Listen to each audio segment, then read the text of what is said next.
चलिए हम जीएसटी का रिवीजन स्टार्ट करते हैं। तो सबसे पहले chapter number first, what is GST. तो बोला जीएसटी क्या है, एक डेस्टिनेशन बेस्ड टैक्स है। तो it is a destination based tax. पहले क्या था, पहले जितने भी टैक्सेशन सिस्टम थे वो ओरिजिन बेस्ड थे, मतलब जहां से आपका गुड्स क्या हो रहा था, सप्लाई, वहां पे क्या लग रहा था, टैक्स लग रहा था। बट जीएसटी जब आया तो जीएसटी क्या हो गया, ये डेस्टिनेशन, जहां पे गुड्स क्या होगा, जहां पे कंज्यूमर यूज करेगा गुड्स, वहां पे क्या लगेगा, टैक्स लगेगा। तो GST is what, GST is a destination based tax.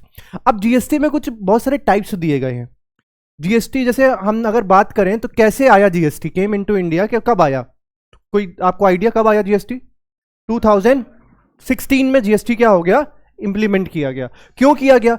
Earlier GST act, आपके पास बहुत सारे क्या थे, इनडायरेक्ट टैक्सेस, आपके गुड्स के ऊपर वैट भी लग रहा था, सीएसटी भी लग रहा था, एक्साइज ड्यूटी भी लग रहा था, तो बहुत सारे टैक्स, एंटरटेनमेंट टैक्स भी लग रहा था, सर्विस टैक्स भी लग रहा था। इवन इफ अगर आप रेस्टोरेंट जाते हैं तो वहां पे क्या लग रहा था, दो टैक्स लग रहे थे आपके ऊपर, एक सर्विस टैक्स भी लग रहा था और वैट भी लग रहा था। तो आप एक ही सर्विस के ऊपर, एक ही गुड्स के ऊपर दो टैक्स दे रहे थे, मतलब एक टैक्स के, एक गुड्स के ऊपर डबल टैक्सेशन लग रहा था।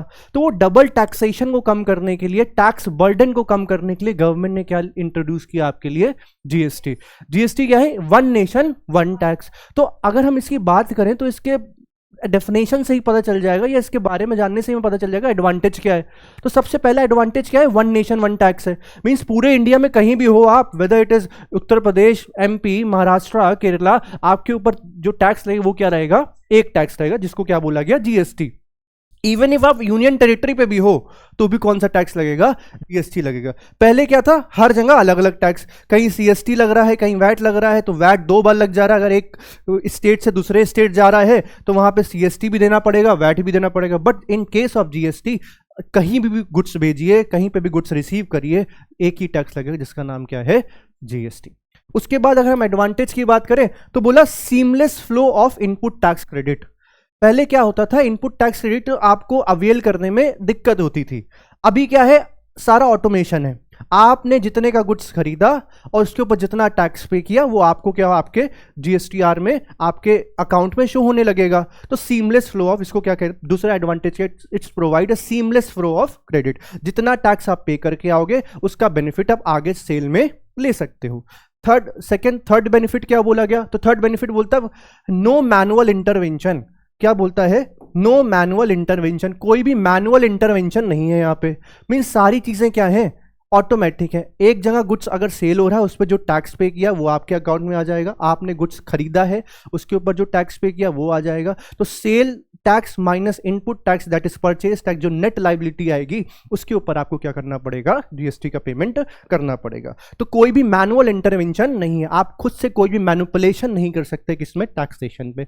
तो मैनिपुलेशन नहीं कर सकते तो फोर्थ एडवांटेज क्या आ गया, टैक्स का इवेजन रुक जाएगा, आप टैक्स अवॉइड नहीं कर पाओगे, टैक्स की चोरी क्या हो जाएगी, रुक जाएगी। और लास्ट क्या बोलता है, reduced and uniform tax. Reduce बोले तो पहले बहुत सारे टैक्स लग रहे थे। आप आज की डेट पे कोई मूवी देखने जाते हो, आज की डेट पे आप कोई भी रेस्टोरेंट जाते हो तो उस केस में आपके ऊपर एक ही टैक्स लगे जिसका नाम क्या है, जीएसटी। बट अर्लियर 2016 आप जब जा रहे थे तो आपके ऊपर दो टैक्स लग रहे थे, एक एंटरटेनमेंट टैक्स भी लग रहा था रेस्टोरेंट में और दूसरा वैट भी लग रहा था। बात समझ में आ गया? तो these are the advantage of GST. Next बात करें डिसएडवांटेज क्या है। देखिए हर सिक्के के कोई दो पहलू होते हैं, एक पॉजिटिव भी होता है, एक नेगेटिव भी होता है। तो जीएसटी का एक पॉजिटिव साइड तो देख लिया कि दीज आर द एडवांटेज जो जीएसटी हमें प्रोवाइड कर रहा है। What are the negative impact of GST, तो पहला पहलू आ गया, अब आपको प्रोफेशनल लगना पड़ेगा। You need required a professional, because यहां पे सॉफ्टवेयर का काम है, आपको अपडेट करने पड़ेंगे अपने सॉफ्टवेयर्स को। पुराने सॉफ्टवेयर्स के बेसिस पे, पुराने टेक्नोलॉजी के बेसिस पे अब आपका काम चलने वाला नहीं है। तो you required to adopt a new technology. पहला हो गया क्या, सिस्टम अपग्रेडेशन करना पड़ेगा, तो उसका खर्चा आएगा। सिस्टम अपग्रेड करोगे, चेंजेस हो गए हैं लॉ में, तो आपको एक प्रोफेशनल हायर करना पड़ेगा, आप खुद से नहीं कर सकते। तो पहला दो एडवांटेज मेरे ख्याल से सबको क्लियर है। पहला क्या, प्रोफेशनल हायर करना पड़ेगा, दूसरा टेक्नोलॉजी चेंज हो गई है। थर्ड एडवांटेज क्या, मल्टीपल जगह पे आपको रजिस्ट्रेशन कराना पड़ेगा। मल्टीपल जगह पे रजिस्ट्रेशन का मतलब क्या है, आपका एक office for example Uttar Pradesh में है, दूसरा ऑफिस आपका कर्नाटका में है, तो आपको दोनों प्लेस पे रजिस्ट्रेशन कराना पड़ेगा। तो इसको बोला गया मल्टीपल स्टेट रजिस्ट्रेशन, ये थर्ड डिसएडवांटेज। अच्छा, एक और डिसएडवांटेज बोला गया, मल्टीपल रेट है, रेट ऑफ टैक्स क्या है, मल्टीपल है। 5% स्लैब है, 12% स्लैब है, 18% स्लैब है, 24%, तो मल्टीपल टैक्स रेट है। आपको नहीं पता चलेगा अनटिल अनलेस अगर आप अपने यहाँ क्या नहीं हायर करेंगे, प्रोफेशनल को हायर नहीं करेंगे, तो यू आर कंफ्यूज्ड कि what rate of tax we have to apply on the goods and services. Clear है बात? These are the advantage and disadvantage and what is the GST, what is GST. तो हमने अपने syllabus का 3 चीजें अभी complete करें। फीचर्स की बात करें तो आप फीचर्स कैसे बनाओगे? वन नेशन वन टैक्स है। दूसरा, it's provide a seamless flow of credit. Third क्या प्रोवाइड करता है? मल्टीपल स्टेट रजिस्ट्रेशन है। फोर्थ फीचर क्या है? आप क्या कर सकते हो? प्रोफेशनल हायर कर सकते हो। फिफ्थ क्या हो सकता है फीचर? रिड्यूस क्या कर सकता है मेरा? ये रिड्यूस कर देता है टैक्स इवेजन को। और it provide uniform tax throughout the India. Clear है? These are the features. तो हमने अपने पहले यूनिट के 4 टॉपिक कंप्लीट कर लिए। क्या? एक मीनिंग ऑफ जीएसटी, दूसरा हमने क्या पढ़ा? Features, merits and demerits. अब हम समझते हैं, देखिए जीएसटी किससे बना है? 3 वर्ड से बना है ना, जी, एस और टी। तो जी what? Goods. S what? Service. और टी व्हाट? टैक्स। तो गुड्स एंड सर्विस टैक्स। तो गुड्स की डेफिनेशन बहुत इंपॉर्टेंट हो जाती है आपके लिए, एग्जाम में पूछी जा सकती है, क्योंकि पूरा जीएसटी, जब तक जीएसटी के बारे में नहीं पता चलेगा तो क्या ही मतलब है पढ़ने का। तो सबसे पहला आता है व्हाट इज जीएसटी में गुड्स क्या होता है? बोला एनीथिंग। Anything what? बोला anything other than security and money, shares और मनी और सिक्योरिटी ऑफ मनी। कोई भी मूवेबल चीज हो, किसको छोड़ के? 2 चीज छोड़ देना है। कौन सी 2 चीज छोड़ के? Except what? Money and security. जितनी भी मूवेबल चीज हैं वो सारी क्या आ जाएंगी? गुड्स हो जाएंगी। इंक्लूडिंग, क्या बोला गया? Including. What including?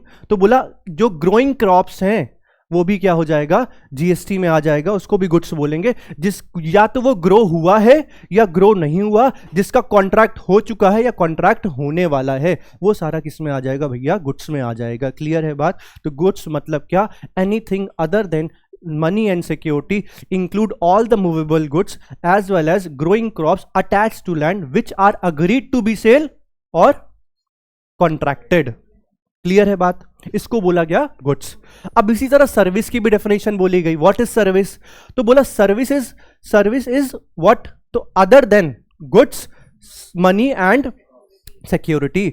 Service is what? Other than money, goods और सिक्योरिटी, जिसके लिए क्या करना पड़ रहा है? एक्सचेंज करना पड़ रहा है।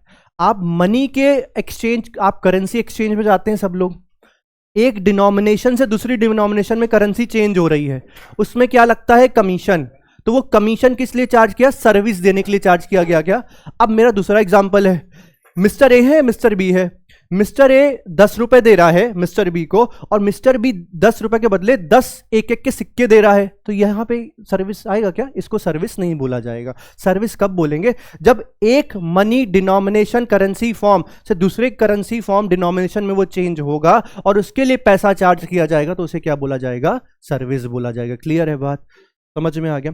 फिर बात आती है या टैक्सेबल पर्सन, मोस्ट इंपॉर्टेंट। ये आपने डायरेक्ट टैक्स में ही पढ़ा होगा कि what do you mean by taxable person. Until unless हमें टैक्सेबल पर्सन के बारे में नहीं पता चलेगा, हम टैक्स किसके ऊपर इंप्लीमेंट करेंगे, हम किससे टैक्स रिसीव करेंगे, मेरे को नहीं पता चलेगा। तो बोला what is meant by taxable person. समझ में आया? यहां तो कोई दिक्कत किसी को नहीं है। अब टैक्सेबल पर्सन का मतलब क्या होता है? टैक्सेबल पर्सन का मतलब क्या है? कि वो पर्सन जिससे हम क्या करेंगे? टैक्स कलेक्ट करेंगे। Those who are liable to pay the tax, those who are liable to registered, they are the taxable person. अब कौन कौन सा टैक्सेबल पर्सन आएगा तो हम बात करते हैं। सबसे पहला आइए,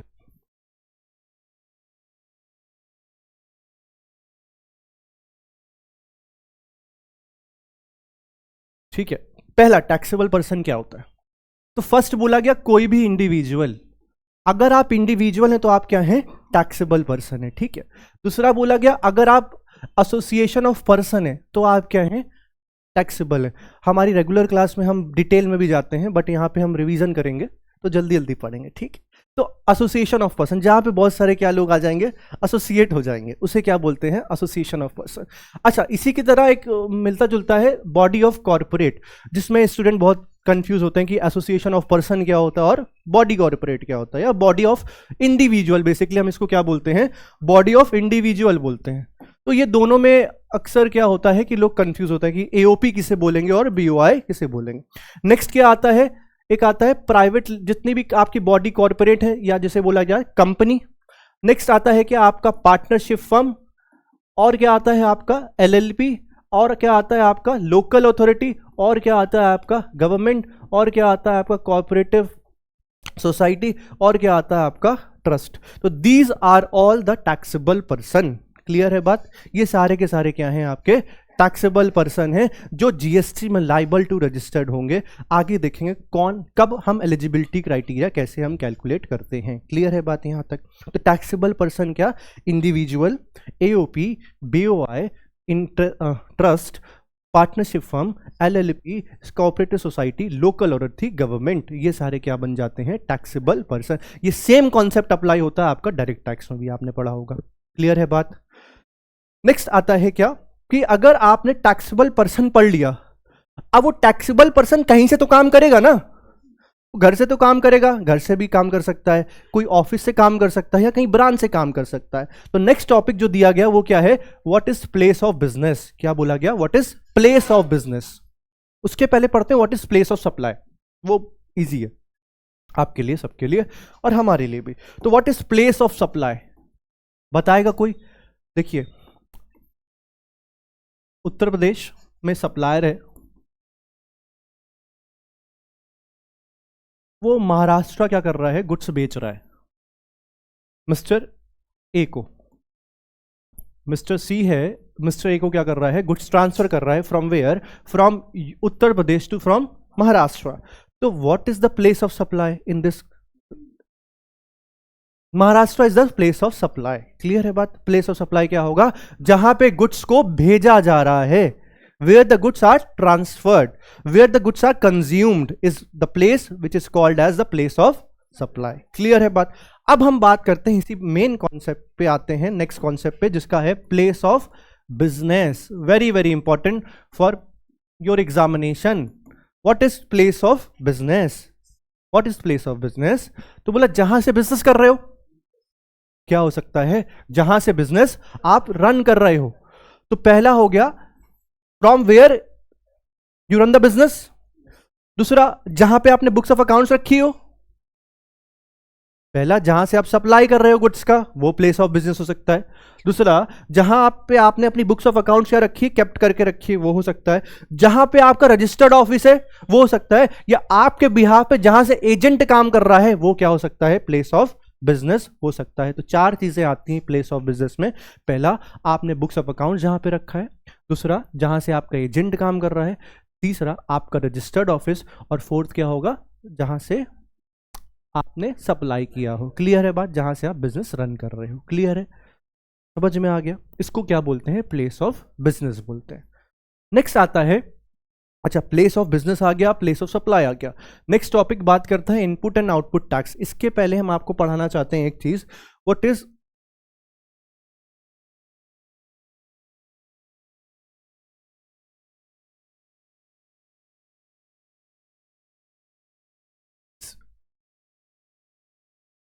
एक एक्सटर्नल होता है और एक इंटरनल होता है।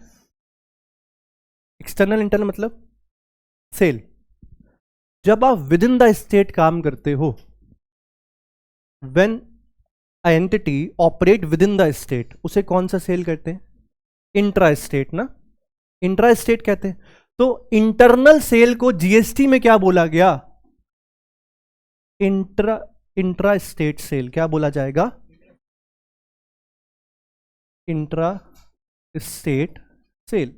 और जब आप with in across the boundary क्या करते हैं, सेल करते हैं, तो उसे क्या बोला जाएगा, इंटर स्टेट सेल। इसको क्या बोला जाएगा, इंटर स्टेट सेल। इतनी बात समझ में आ गई। तो जब भी एक entity with in the geographical boundary of a state काम कर रहा है, ऑपरेट कर रहा है, सेल एंड परचेज कर रहा है, सेल कर रहा है गुड्स का, तो उसे क्या बोलेंगे, इंटर स्टेट सेल बोलेंगे, इंट्रा स्टेट सेल बोलेंगे। और जब भी कोई भी entity outside the boundary of a state क्या कर रहा है, सेल कर रहा है, तो उसे क्या बोलेंगे, एक्सटर्नल और इंटर स्टेट। क्लियर है बात? अच्छा, जब हम सेल करते हैं, what do mean by sale बेटा?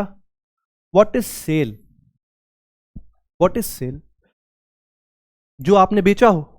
अब जीएसटी में बहुत बड़ी डेफिनेशन दी है, आपके सिलेबस में नहीं है वो, वैसे सेक्शन नंबर 2 में सबसेक्शन क्लॉज मेरे को अभी याद नहीं आ रहा। तो जीएसटी में सेल की डेफिनेशन बहुत बड़ी है कि उसमें लीज भी आएगा, बार्टर भी आएगा, एक्सचेंज भी आएगा, रेंटल्स भी आएंगे। All these includes what? Sale. ये सारा मिलके क्या बनेगा? सेल बनेगा। तो यहां पे हम किसकी बात कर रहे हैं? दो तरह की सेल की बात कर रहे हैं। सेल या तो विद इन द स्टेट होगी या सेल आउटसाइड द स्टेट होगी। जब within the state sale है तो उसे क्या बोला जाएगा? इंट्रा स्टेट सेल बोला जाएगा, या इंट्रा स्टेट ट्रांजैक्शन बोला जाएगा, या इंट्रा स्टेट टर्नओवर बोला जाएगा। और जब भी सेल आउटसाइड द बाउंड्री होगी, बाउंड्री को क्रॉस कर देंगे हम, अक्रॉस द बाउंड्री करेंगे, तो उसे क्या बोलेंगे? Inter state cell. क्लियर है बात? जब भी हम इंटर स्टेट सेल करते हैं, ध्यान से सुनिएगा, बहुत इंपॉर्टेंट कॉन्सेप्ट हम बात करने जा रहे हैं। जब भी हम इंटर स्टेट सेल करेंगे, मतलब आउटसाइड द बाउंड्री सेल करेंगे। आउटसाइड द बाउंड्री सेल करने का मतलब क्या होता है? जब हम यूपी से महाराष्ट्र सेल कर रहे हैं, महाराष्ट्र से केरला से सेल कर रहे हैं, उस केस में जो टैक्स लगता है वो कौन सा लगता है बेटा? आईजीएसटी। कौन सा टैक्स लगेगा? आईजीएसटी। तो in case of inter state sale और ट्रांजैक्शन जो जीएसटी लगता है उसका क्या नाम है? आईजीएसटी। उसका नाम क्या है? आईजीएसटी। क्लियर है बात? तो आईजीएसटी किस पे लगेगा? जहां पे अक्रॉस द बाउंड्री सेल होगा। तो मेरा एक क्वेश्चन है आप कि अगर आप इंपोर्ट कराओगे या एक्सपोर्ट कराओगे, आप क्या कराओगे? इंपोर्ट ऑफ गुड्स कराओगे, तो क्या लगेगा? आईजीएसटी लगेगा। क्या लगेगा? वाई आईजीएसटी लगेगा? Because across the boundary of a nation है वो। यहां पे तो across the boundary of state करोगे तो क्या लग जाएगा? आईजीएसटी। और इंपोर्ट तो क्या है? Across the boundary of the nation है। तो in case of import of goods पे क्या लगेगा बेटा? सर्विस की बात नहीं करी हमने अभी, किसकी बात करी? गुड्स की। तो अगर आप गुड्स का इंपोर्ट कराएंगे तो भी क्या लग जाएगा? आईजीएसटी। दो केस में आईजीएसटी लगता है, एक inter state sale of goods and services और दूसरा इंटर और इंपोर्टेशन ऑफ गुड्स। क्लियर है बात? फिर इंट्रा स्टेट क्या होता है? विद इन द स्टेट होता है। तो जब आप विद इन द स्टेट क्या करते हो? सप्लाई करते हो गुड्स एंड सर्विसेज का। जब क्या करते हो आप? विद इन द स्टेट क्या करते हैं? सप्लाई किसका करते हैं? गुड्स या सर्विस का। तो इस केस में क्या लगता है भैया? सीजीएसटी और एसजीएसटी। इतनी बात समझ में आ गई? और जब आप यही sale and purchase union territory में करते हो तो क्या लगता है? यूटीजीएसटी। समझ में आया? हमने 4 तरह के जीएसटी पढ़ लिए, अभी इसके डीप में जाएंगे। सबसे पहले हमने पढ़ा सीजीएसटी। सीजीएसटी कहां लगेगा? जब इंटर स्टेट ट्रांजैक्शन होगा। इंटर स्टेट मतलब अक्रॉस द बाउंड्री। फिर हमने पढ़ा एसजीएसटी, कब लगेगा? जब intra state sale and purchase हो रहा होगा। फिर हमने पढ़ा एसजीएसटी, कब लगेगा? जब intra state sale and purchase हो रहा होगा। फिर हमने पढ़ा यूटीजीएसटी, कब लगेगा? जब यूनियन टेरिटरी में सेल एंड परचेज हो रहा हो। क्लियर है बात? बहुत अच्छे से आ गई। अच्छा, अब हम बात करते हैं, हमारी बात क्या थी, हम क्यों पढ़ाए आपको? हमें पढ़ना था एक चीज इनपुट टैक्स, और एक पढ़ना था हमें क्या? Output tax. भैया इनपुट टैक्स कब देना होगा? जब हम कोई चीज परचेस करके आ रहे होंगे। मींस इनपुट टैक्स मतलब एज अ कंज्यूमर जब हम परचेस करते हैं उसके ऊपर जो टैक्स पे करते हैं उसे क्या बोलते हैं? Input tax. जब हम कोई चीज परचेस करते हैं उसके ऊपर जो टैक्स की लाइबिलिटी आती है और जो कंज्यूमर पे करता है उसे क्या बोला जाता है? Input tax. और आउटपुट क्या होता है?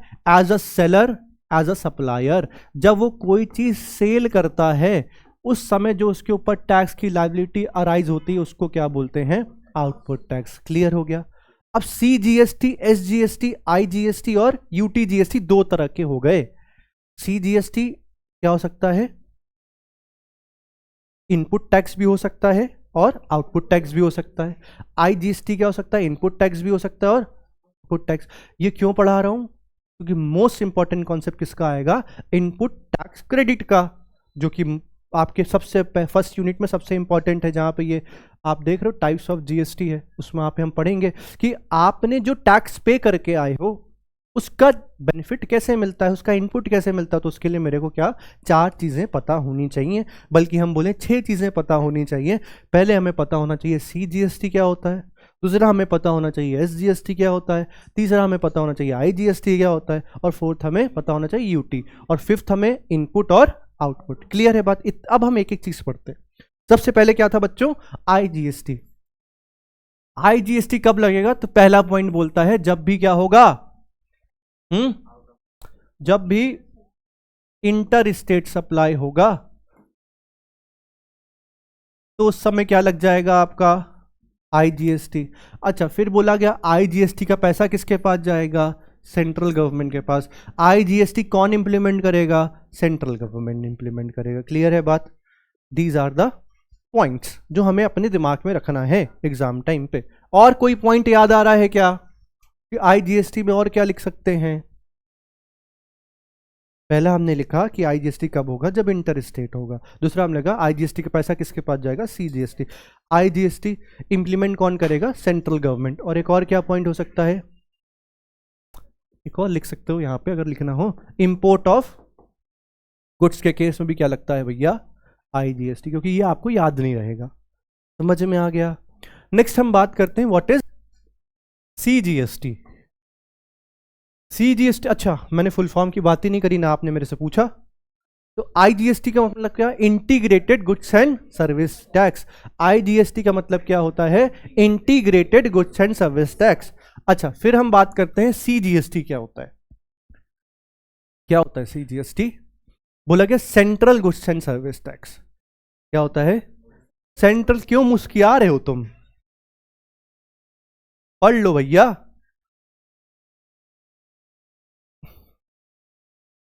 Central goods and service tax.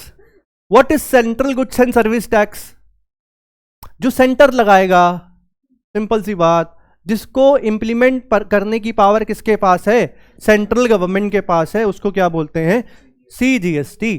कब लगेगा, तो पहले बोला गया भैया जब भी क्या होगा, इंट्रा स्टेट सेल होगा तो क्या लगाएंगे, CGST लगाएंगे। सेकंड, CGST लगाने की पावर किसके पास है, सेंट्रल गवर्नमेंट। CGST का पैसा किसके पास जाएगा, सेंट्रल गवर्नमेंट। खत्म हो गया, कोई दिक्कत, वेरी वेरी इजी। नेक्स्ट हम बात करते हैं क्या, व्हाट इज SGST। नाम क्या है, S मतलब स्टेट गुड्स एंड सर्विस, वो क्या था CGST, तो central goods and service tax. S मतलब क्या, state goods and service tax. State का पैसा स्टेट के पास जाएगा, इसको इंप्लीमेंट करने का पावर किसके पास है, सेंट्रल गवर्नमेंट के पास है। और थर्ड, कब लगाते हैं SGST, तो बोला जब भी क्या होगा मेरा कौन सा ट्रांजैक्शन, तो बोला गया जब भी मेरा इंट्रा स्टेट ट्रांजैक्शन होगा तो क्या लगेगा, SGST। बचा कौन सा, UTGST। UTGST क्या होता है,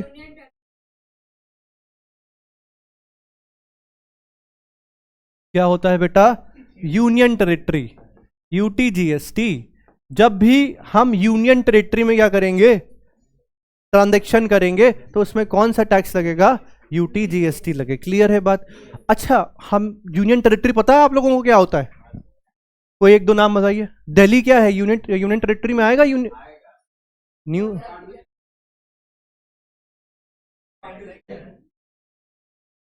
Andaman Nicobar, Dadar and Nagar Haveli, Daman and Diu, ये सारे क्या हैं आपके, बहुत सारे हैं यूनियन टेरिटरी। तो यूनियन टेरिटरी कब लगाओगे भैया, यूनियन टेरिटरी पे जब ट्रांजैक्शन किधर से हो रहा होगा, यूनियन टेरिटरी। जब ट्रांजैक्शन कहां हो रहा होगा, यूनियन टेरिटरी में। दूसरा, यूनियन टेरिटरी का पैसा भी किसके पास जाएगा, UT गवर्नमेंट के पास जाएगा ना, किसके पास जाएगा, यूनियन टेरिटरी गवर्नमेंट के पास जाएगा। और इंप्लीमेंट भी कौन करेगा, यूनियन टेरिटरी। क्लियर है बात, नहीं क्योंकि यूनियन का बात है वो। क्लियर है बात, समझ में आ गया। 4 तरह के GST होते हैं, हमने अभी कवर किया, CGST, SGST, IGST और UTGST। ये इंपॉर्टेंट है जो आप देख रहे हो यहां पे।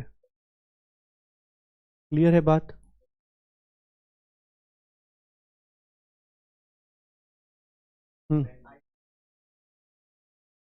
IGST में चौथा पॉइंट हमने बताया था, इंपोर्ट ऑफ गुड्स में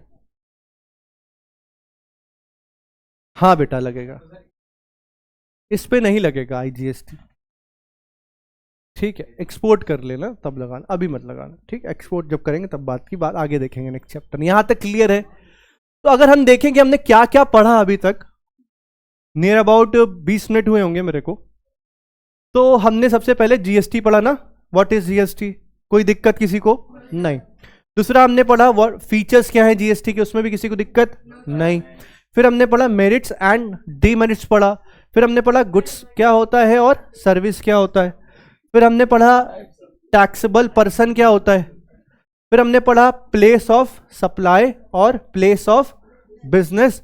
और हमने पढ़ा इनपुट टैक्स और आउटपुट टैक्स। और हमने ये पढ़ लिया कि टाइप्स ऑफ जीएसटी कितने टाइप की है। तो कितने टाइप के जीएसटी हैं बेटा? 4। कितने टाइप की हैं? 4। वो भी हमने पढ़ लिया।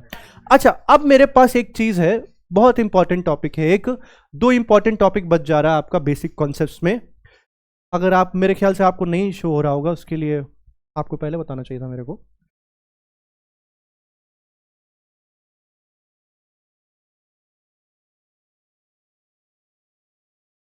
देखिए, ये अब मेरा जो टॉपिक बचा हुआ है वो बचा है एक एग्जेम्प्टेड गुड्स और रिवर्स चार्ज। आइए, what is exempted goods? What do you mean by exempted goods? What is exempted goods? बोलो भाई, तुम ही लोग से पूछ रहे हैं, यूट्यूब वाले नहीं बता पाएंगे, तुम ही लोग बताओगे। What is exempted goods?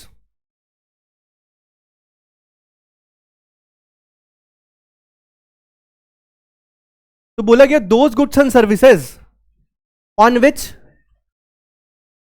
taxation are not charged, has been not charged by the government either fully or partially, उसे क्या बोलेंगे?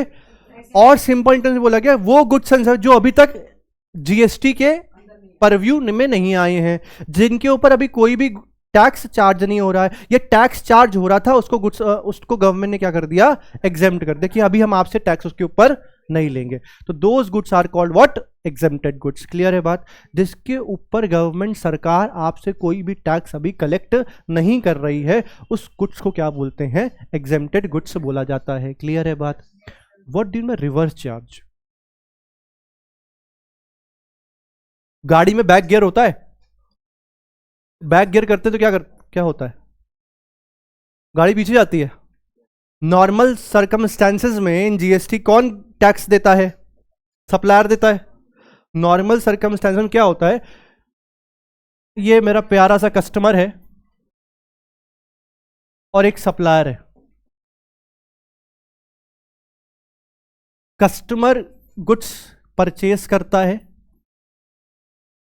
और पैसा देता है। अब ये जो पैसा कस्टमर ने दिया है बच्चों, इस पैसे में जीएसटी का अमाउंट क्या है? इंक्लूड है। और ये पैसा किसके पास पहुंच जाता है? सप्लायर। और सप्लायर क्या करता है? गवर्नमेंट को टैक्स पे कर देता है। ये है आपका नॉर्मल सर्कमस्टेंसेस। नॉर्मल सिनेरियो में यही होता है। कौन पे करता है? सप्लायर पे करता है गवर्नमेंट को। अब आता है मेंटोस जिंदगी। मेंटोस जिंदगी में क्या होता है? सरकार ने बोला एक होता है क्या? रिवर्स चार्ज, जिसे हम बोलेंगे मेंटोस जिंदगी। क्या होता है इसमें? इसमें सप्लायर नहीं पे करता। क्या होता है? सप्लायर पे नहीं करता टैक्स को। तो कौन करेगा भाई? बोला गया कंज्यूमर। अच्छा, सप्लायर क्यों नहीं पे करेगा? हो सकता है वो रजिस्टर्ड ना हो सकता है सप्लायर रजिस्टर्ड ना हो। तो in case where supplier is not registered under GST, on that transaction who will liable to pay the tax? बोला गया क्या? Consumer will liable to pay tax. और इस कॉन्सेप्ट का नाम क्या होता है? Reverse charge. इस कॉन्सेप्ट को consumer is what? Consumer is recipient. उसे क्या बोलते हैं? रेसिपिएंट बोलते हैं। ये कॉन्सेप्ट को बहुत बड़ा एकदम डिफिकल्ट बना रखा है। सबसे इजी कॉन्सेप्ट है आपका जीएसटी में। जो पढ़ा नहीं पाते वो कहते हैं बहुत ध्यान से सुनो, बट हम लोग ने मेंटोस जिंदगी समझ लिया कि what is reverse charge. Normal circumstances में पहले टैक्स कौन पे करता था भैया? सप्लायर हमारा, बिकॉज वो रजिस्टर्ड था। बट अब सप्लायर रजिस्टर्ड नहीं है, तो कौन पे करेगा? तो बोला जो रजिस्टर्ड है तो हमारा कंज्यूमर रजिस्टर्ड होगा, इसलिए वो क्या कर रहा है, पे कर रहा है। क्लियर है बात।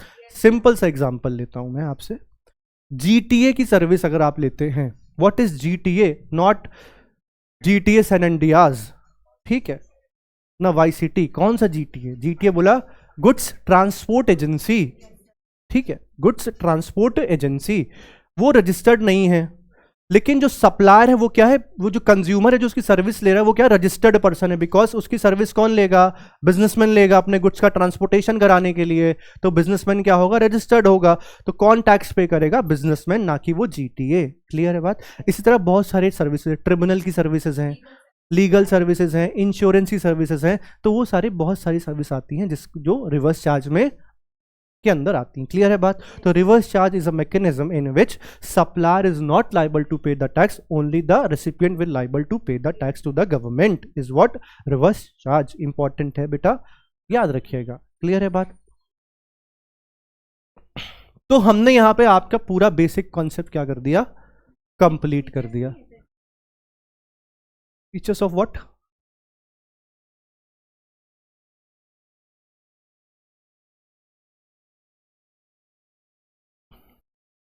अब क्वेश्चन आता है what are the features, features of reverse charge. जो हमने कॉन्सेप्ट समझा उसी से क्या आ जाएगा, फीचर आ जाएगा। सिंपल सी बात है। सबसे पहला देखिए हमने क्या कॉन्सेप्ट में पढ़ा था, कौन टैक्स पे कर रहा है, रेसिपिएंट। तो सबसे पहला फीचर ही है tax is paid by the recipient only, not the supplier. दूसरा फीचर, रेसिपिएंट कब दे सकता है, जब रजिस्टर्ड हो। तो दूसरा फीचर क्या हो गया, रेसिपिएंट क्या होगा, आपका रजिस्टर्ड पर्सन होगा, मींस वो क्या होगा, रजिस्टर्ड होगा अंडर GST एक्ट। क्लियर है बात। दो फीचर समझ में आ गए। अच्छा थर्ड फीचर क्या बोलता है, थर्ड फीचर क्या है, इनपुट। अच्छा ये बताइए जिसने टैक्स पे किया है वही तो ITC क्लेम करेगा। मेरा बाल बार बार आगे आ जाता है। जिसने जिसने GST क्या किया है, पे किया है, वही क्या करेगा, इनपुट भी लेगा। तो थर्ड फीचर बोला गया ITC can only B claim by the recipient only, not the supplier, because supplier यहां पे टैक्स पे नहीं कर रहा। ठीक है। और एक लास्ट अगर हम फीचर की बात करें, जितना भी आपके ऊपर कंप्लायंसेस जियो GST एक नॉर्मल सर्कमस्टेंसेस है, वही सारे किस आपके ऊपर भी क्या हो जाएंगे, वो सारे लॉज कंप्लायंसेस आपके ऊपर भी अप्लाई हो जाएंगे। क्लियर है बात, समझ गए। तो यहां पे मेरा फर्स्ट यूनिट का रिवीजन पूरा क्या हो गया, खत्म। आपको कोई भी क्वेश्चन हो आप कमेंट कर सकते हैं, आप टेलीग्राम चैनल में जुड़िए, वहां पे आपको नोट्स प्रोवाइड हो जाएंगे। ठीक है। और इंपॉर्टेंट कॉन्सेप्ट्स के बारे में वहां पे हम डिस्कस करेंगे, कौन से इंपॉर्टेंट कॉन्सेप्ट जिसके ऊपर हम फोकस करें for gaining benefit of extra marks. Clear है। जो हमें सबसे पहले किस यूनिट के ऊपर कौन से टॉपिक पहले कवर करने हैं, हम वहां पे वो सारे डिटेल्स आपके साथ शेयर करते रहेंगे टाइम टू टाइम। तो हमारे चैनल के साथ बने रहें, टेलीग्राम लिंक को ज्वाइन कर लें जो अंडर डिस्क्रिप्शन दिया गया है। Thank you.